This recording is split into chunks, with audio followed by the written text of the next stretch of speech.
Ever have one of those situations where something totally random happens, shows up, and you feel like it's a coincidence, but you have this feeling, this kind of nagging situation in your stomach where you just feel like it's something more? This happens to me all the time, and I think it happens to you too. And we're going to cover that today, and I'm going to tell you about 10 different things that could be showing up for you that are probably your intuition and you might be missing. The first one are those repeated symbols or numbers. I'm sure so many of you can relate seeing those numbers on license plates or on price tags wherever you go. If it's 9999 for you, you're seeing that 999 every single step of the way. And a lot of times we have no idea what it means. This happened to me recently with red doors. This is a new one that happened, where I was seeing a red door everywhere we go. So I'm walking down the street, I see a red door. I was seeing it in magazines and books. I was seeing it at stores, like just random. And eventually I caught myself saying, red doors seem to be following me. And then that was like click, click in my mind. I knew that was a sign. It took me a lot of red doors to get to that place. And then understanding what that means, right? That's where so many people get lost. We're really good at picking up those synchronicities, but not everybody is able to understand the meaning behind the signs. And that's where having a method really helps. So for me, when this was all happening, I asked my intuition to show me what those red doors meant. And then I had this understanding from there that it was doors are opening for me and going to bring something good. But okay, so what does that mean? And that's when I took it a step further. I was about to make a big purchase, and it had to do with my eye surgery. But I wasn't sure that I was going to be able to make it work. I wasn't sure that it was the right decision. I was scared doing something with my eyes. I have had horrible vision. I wasn't able to see well ever. But the contacts I was wearing was eating up my eyes, and I had been going back to the doctor for a year trying to figure out a solution for my eyes. I couldn't see with glasses because my prescription was so bad with the astigmatism, and this particular surgery was an option to help me, but I was scared to do it. It was expensive and all of these other things. So that was my sign to move forward, and it was the best decision I ever made. I can see now, I can finally, for the first time in my life, see what a blessing that was. And thanks to my intuition, I was pretty much cut off, not going to do it. I felt like the salesperson was a little bit iffy, and any excuse I could come up with in my logical mind was putting that in front of me, so I wasn't going to go forward. So once I got the signs, I understood the meaning, I felt more comfortable. I went into it with a clear view and asked more questions, and then was able to ultimately go forward with it, and it was the best decision ever. Number 2, songs in your head and lyrics. For me, this was a song, Safe and Sound by Capital Cities.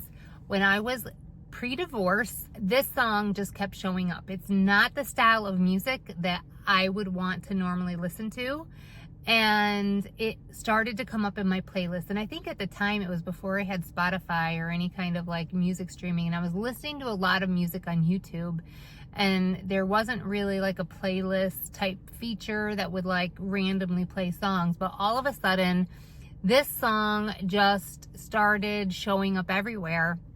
And again, the thing you need to do after you get these signs and signals from your intuition is understand what it means. And so eventually I understood that this was my intuition telling me that even if I took that scary step of going forward with a divorce, I was going to be supported.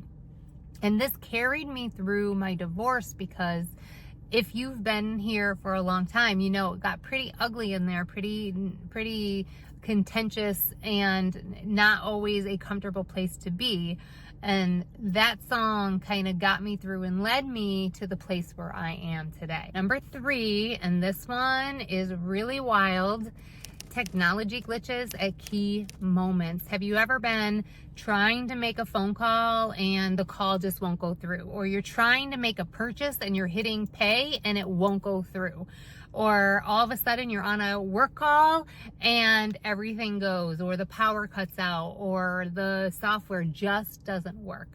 This happens to me from time to time, and it's very frustrating every time. You want it to work the way you want it to work, and then all of a sudden you're doing what you need to do and it doesn't work. I have learned that when this happens, the more I fight with it, the worse it gets, and it is a sign to slow down. And the example that I'm going to share with you here, I had to deliver this very bad news to my team. I had scheduled kind of an impromptu 15-minute call to deliver the news. I had scheduled it like maybe a half hour before I was going to meet with my team. Schedule the call, ready to get on. I always get on a couple minutes early if I can. If I'm not back-to-back meetings, I hit the Teams meeting, to join the meeting, and it just wouldn't work. I tried it on my computer, I tried it on my phone, and it would not let me in. And so there was nothing I could do. I sent an email out saying I'm having some technical difficulties and we'll have to regroup later. I'll send something out as soon as I could get my computer working. And within that time, I got a message from my boss, and there was a change in plans that made it an entire moot point. So I did reconnect with my team later. It did work. I finally got it to work, and I was able to actually deliver good news. Like, this was gonna happen, and I got resolution that we don't have to go forward in that manner. And instead of having a bunch of terrible frowns, I had some really happy times. That is one example, but this has happened to me so many different times. Number 4, animal behavior. Sometimes animals act in a certain way as a sign from our intuition and starting to get that intuitive message to come forward for you. My example here involves a groundhog. And this came at a time when I was working on a collab with one of my friends. We were launching a program together, and I was all for this going forward. We were going to have a Facebook community, I think it was, and we had a whole plan and everything, and I kept seeing the groundhog and using my intuition, trying to understand what it was telling me, and it wanted me to ground. The groundhog was a symbol for grounding, for having a more grounded approach to what I was doing. And I understood that the way that we were launching this program wasn't going to work because it wasn't grounded in reality. It was like lofty goals, and there was like a one-sided type of benefit from this program, and so we did not launch it. I kind of stopped in my tracks. I told my friend I needed to take a step back and really look at our approach to make sure it was going to fit with my schedule, fit with all the other projects I was working on and my schedule at my other job. And so it was really good that we pulled the trigger because it didn't feel right. And I was missing the other signs from my intuition, but that groundhog that kept showing up every single day in my backyard, I had never seen one in the backyard before, started getting me to understand the signs my intuition were telling me. Number 5, overhearing random conversations. This one's really interesting because you never want to feel like that person that is eavesdropping, right? And I try not to eavesdrop, although I do a lot of people watching. I don't try to listen to what people are saying, but there are times where you just can't help it. And this is a recent example for me. I overheard someone saying, if you're not early, you're late. And that seems totally normal, right? A normal thing people say. And then I heard it again. I was like, oh my gosh, there's something there. What does it mean? And again, all of these things I'm talking about, the way it shows up for one person isn't the way it shows up for everybody. And then also what the symbols coming to you don't mean the same thing for everybody. For every time your intuition is giving you something, you want to really do that inner work to understand what those symbols mean for you in that moment. That's exactly what I teach in my course, the step-by-step method and how you can uncover those symbols. So in trying to decode what that saying, if you're not early, you're late, meant, eventually I figured out. I was having an issue with my stepdaughter at the time and how I was showing up for her. It was kind of contentious time in our relationship where she wasn't getting along with me. She wasn't happy I was around. As you might expect, it's not always easy to blend families. And I realized in that moment, the way that I was showing up for her was not what she needed in that moment. It was not resonating with her. I had taken a step back because things were getting a little uncomfortable and she was having some discomfort in just the fact of having a stepmother and having additional people in the house and stuff. And so when I realized the way I needed to show up needed to be a little different, it was that got me understanding that, number one, things needed to change. But then from there, I was able to take it to the next level to figure out what I needed to change to show up for her. So not only could we work on our relationship a little better, she was getting what she needed, and then in turn I could get what I needed from the relationship. So intuition, again, is always really important to help you show up in relationships in a positive way for the highest and best for everybody involved. Number 6 is when you have sudden resistance, distraction, or disinterest in something. So for instance, there was a time when I was getting ready to do an intuition challenge and I had worked really hard on putting it all together. I was spending a lot of time preparing and trying to get giveaways and just spending a lot of energy on it. And I was excited about it. The energy was there and I felt like I was going to get a lot of traction and be able to help a lot of people.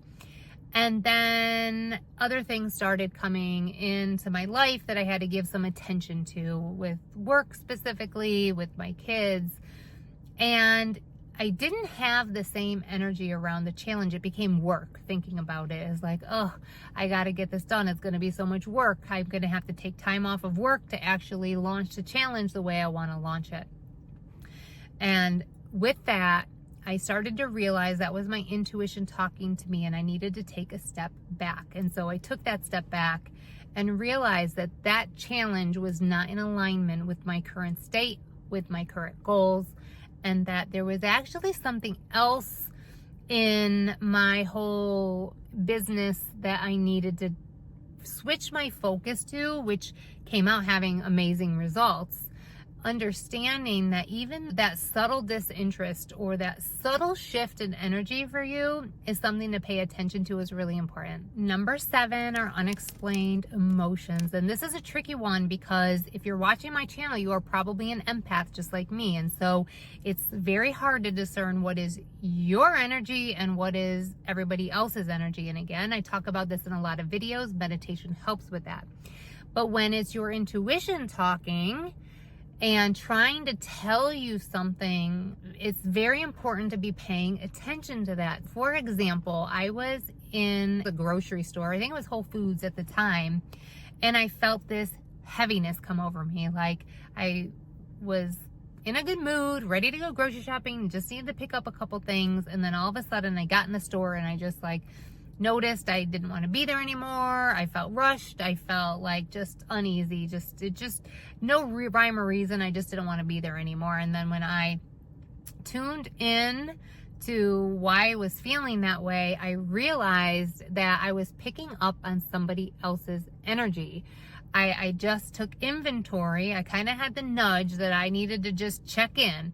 And in doing so, I realized there was a mom with a small child who was running around like crazy, and she was trying to get her groceries. She was at the deli and trying to order what she needed, but the kid was running the other way. And I noticed, I thought it was her partner anyway, was talking to somebody and not offering any help. And so it was that energy of her that I was picking up on. And sometimes just taking that step back and identifying, is it my energy?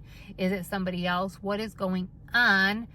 And then I could help in that situation with the kid a little bit without overstepping. Obviously, you try not to, at least I do, try not to interject in somebody else's situation, but a friendly smile and asking the kid something, like complimenting them on their coat or whatever, I was able to at least offer a second of a distraction that the mother could do what she needed to do to readjust. So it's just those small little moments that sometimes your intuition is trying to offer some kind of help or awareness of a situation going on. Number 8 is body sensations, and this can happen all the time and you don't even realize it, because how many different times you have little aches and pains, little twinges of something going through your body and you just ignore it, right?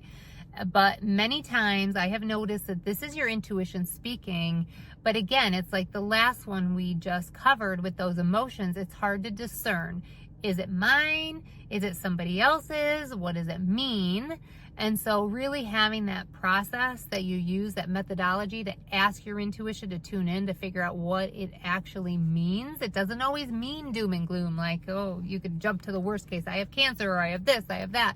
And so a really good, clear example, I was really tuned in at the time to really get this, but I had this sharp pain like in my rib cage, and it happened just a couple times. I thought, oh my God, did I bruise my rib? Couldn't think of anything I did. I spent a little bit of time. It happened a couple times over a few days. I thought maybe I had worked out too hard and it was like a muscle pain. And finally I remembered this is an intuition sign sometimes it's not. But this time, let me just check in with my intuition, ask about it. And I was immediately brought to a situation where my friend was controlling me. I had been having these thoughts that she was kind of controlling me. It was back when I first started dating. After my divorce, I started dating, and my friends were not happy. They did not think I should be dating while my kids were still like in the house living with me. They didn't think that having a second marriage was a good idea, and so why date, why, whatever. And my friend started to get really, really controlling in that sense. And I felt like I needed to make my own decisions. But I realized once I started having that pain, I started asking questions. It was in relation to following my gut and how I needed to show up in that relationship with this person to stand up for myself. And I was very thankful that I had that intuitive nudge to guide me through that situation, because it helped me come into my own power and feel good with the decisions that I was making. Number 9 are vivid dreams, and I'm sure lots of you have experienced this one. This last week, actually, I was dreaming about little fires everywhere. So we were like in this house and there was a hardwood floor, and I looked down and it was a mini fire, like just barely on fire. There was like a hole out of the floor with a little fire. And then I would put that one out and I'd walk a couple feet over, and then there'd be another fire. And then I would put that out and I'd walk over back to where it was before, and that would be lit up again. And it was just like this little fires literally everywhere I went. When I woke up, I started to inquire about this with my intuition and kind of talking it through with my intuition, following the process again. How can I understand what this means? And I asked my intuition to share with me what it meant. What do I need to learn from this? And I learned that I was spreading myself thin. There are fires every single place I'm going. I keep doing something. I'm not effective in what I'm doing. Again, this is at the same time I was going through this illness with my friend who was dying of cancer, and I had kids events and all this stuff. So obviously I was juggling a lot. But that's when you can use your intuition. It's telling you the signs of what you need to watch for, but it can also help you start to understand what you need to do about it. So it's like a conversation with your intuition on that. And it did help me figure out there are some things that I can let go of. I'm very diligent about making sure I have healthy meals prepared. And at this time, at this point in my life, when I was going through that last week, did I really need to make sure that I was cooking dinner every single night? Is there a night that we could eat out? Is there a night that maybe my husband could help? Just little things that I could give up. And then the last one is just feeling off with no particular reason. You don't feel well. You just feel a little bit like there's something nagging inside you, or you could be getting sick and you just don't have any rhyme or reason to it. Like you're sick, but not with an illness. Pay attention to that, because many times that is your intuition, and it's really important that you inquire and find out what that sign, what that conversation is with your intuition to help you move through that. Remember, your intuition is always there guiding you. It will not stop talking to you. Now, if you don't get the signs, that's another thing. So many times though, it will just keep giving you symbol after symbol until it slaps you in the face and you can't ignore it anymore. But that's where so many people get lost. So many people get frustrated because they can never figure out what it's actually trying to tell them. So if you're in that spot, first step is to download my ebook. I promise it's not filled with fluff. It is the foundations that you need to start getting to that next level with your intuition. It's a great first step if you're not quite ready to download my course. You can get that in the description below, everything you need. And I would love to hear from you. Which one of these 10 things has happened to you? I would love to know which one, and I would love to know exactly what showed up for you. It's always fun to me when we talk about symbols, when we talk about intuition, to hear how it's working for everybody else, because it is different. No two people receive that intuitive information the same way. Would also love it if you would subscribe to my YouTube channel if you enjoyed this video, so you don't miss any others that I put out. And I think you would really enjoy this video on the 5 simple steps that you could take to develop your intuition.